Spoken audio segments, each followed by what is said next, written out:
This isn't your typical 50-pound note. And as you can see, if you were going to try to pass this off as counterfeit, you wouldn't fool anybody. This is a work by J.S.G. Boggs. His art would foreshadow cryptocurrency, land him in jail in 3 different continents, and end up in the permanent collections of important museums like MoMA, the Art Institute of Chicago, and the Smithsonian. So why haven't you heard of him? And what the hell is this piece doing on my desk? Well, let's get into it.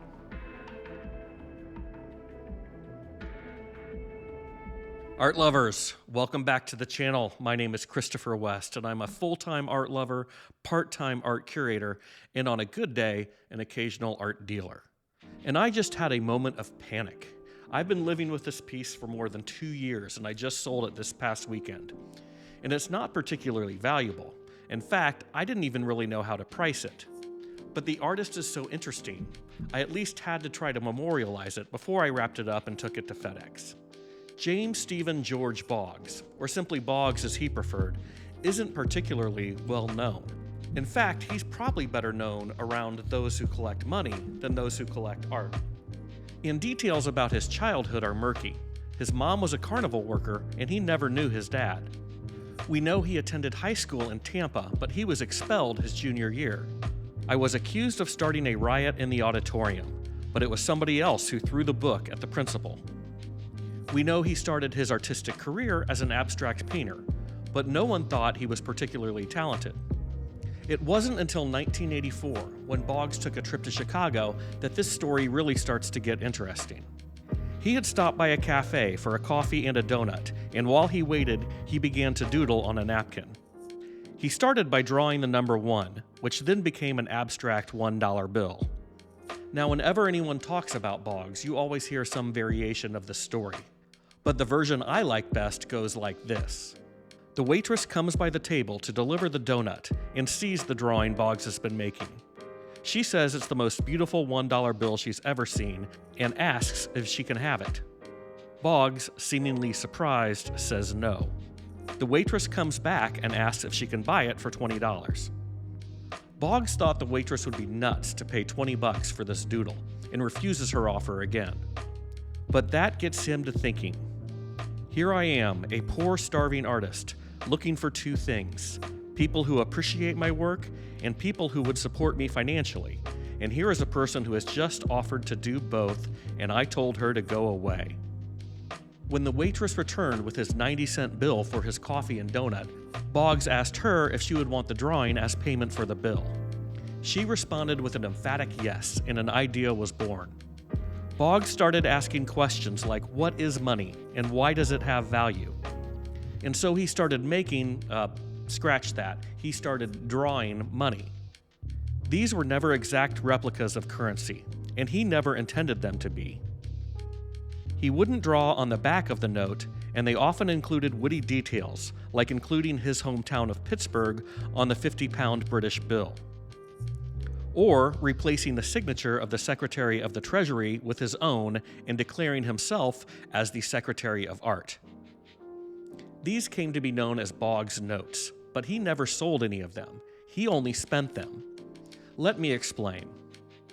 For him, the interaction with people was as important as the drawing of the note, and he would eventually try to persuade merchants to accept his drawings as payments for goods or services. The merchant had to decide whether or not the art was acceptable as payment, and regardless of the outcome, these discussions inevitably led to conversations about art, money, and the value of both. Sound familiar? Yeah, let's talk about what happened to the value of all your crypto wallets. And speaking of crypto, Boggs is actually considered by many early Bitcoin adapters as a forebearer. Before there was Bitcoin, there was Boggs bills. And just like today's crop of young hotshot billionaires, Boggs' practices began to put him on the radar of law enforcement officials across the globe.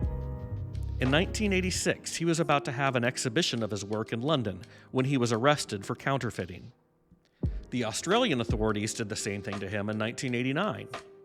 And his studio in Pittsburgh was raided 3 times by the U.S. Secret Service when they learned of a plan to put 1 million in photocopied Boggs bills into circulation. It should be noted in all of these circumstances that Boggs was never convicted. Boggs even said the police don't know the difference between art and crime.